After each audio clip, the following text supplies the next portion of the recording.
ولك شيء مش طبيعي هون، شيء مش طبيعي। অস্ত্র আর প্রযুক্তির দাপটে ইসরায়েলের পা মাটিতে না ঠেকলেও প্রকৃতির কাছে বারবার ধরাশয়ী হচ্ছে দেশটি। কখনো আগ্নেয়গিরি, কখনো বা প্রবল উত্তাপ, প্রাকৃতিক দুর্যোগ যেন পিছু ছাড়ছে না ইসরায়েলের।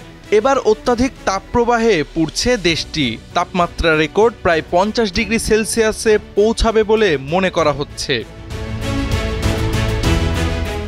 এ তথ্য জানিয়েছে দেশটির আবহাওয়া পরিষেবা সংস্থাটি জানিয়েছে ইসরায়েলের পূর্বাঞ্চলে সবচেয়ে উষ্ণতম পরিস্থিতি। সংবাদ মাধ্যম টাইমস অব ইসরায়েলের প্রতিবেদনে বলা হয়, মঙ্গলবার রাতে অস্বাভাবিক বৃষ্টিপাত হলেও জেরুজালেমে 39 ডিগ্রি সেলসিয়াসে পৌঁছাতে পারে তাপমাত্রা। আবহাওয়া পরিষেবার তথ্য অনুযায়ী জেরুজালেমে দুপুর নাগাদ তাপমাত্রা 39 ডিগ্রি সেলসিয়াসে পৌঁছেছে।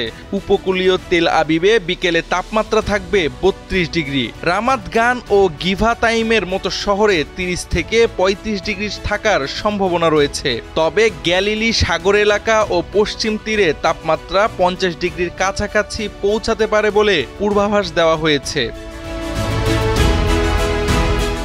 এছাড়া উত্তর জর্ডান উপত্যকার বেইত শেয়ানে তাপমাত্রা 46 ডিগ্রি সেলসিয়াসে পৌঁছাতে পারে। গ্যালিলি সাগরের তীরে টাইবেরিয়াস ও গোলান হাইটসের কাটজেরিনে 44 ডিগ্রি, মাউন্ট আরবেলে 48 ডিগ্রি এবং কাসর আল ইহুদ এলাকায় 49 ডিগ্রি পর্যন্ত তাপমাত্রা উঠতে পারে। হুলা উপত্যকা থেকে আরাভা মরুভূমি পর্যন্ত অন্যান্য অঞ্চলেও একই ধরনের গরমের আশঙ্কা রয়েছে বলছে ইসরায়েলের আবহাওয়া অধিদপ্তর।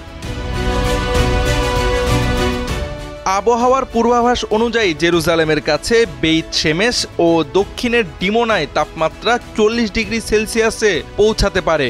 জনপ্রিয় রিসোর্ট শহর ইলাতে তাপমাত্রা 49 ডিগ্রিতে ওঠার আশঙ্কা রয়েছে।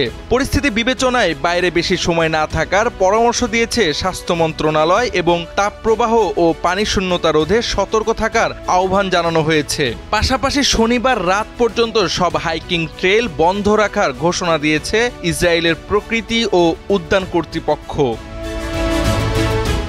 জাওয়াদ আহমদ, সময়ের আলো।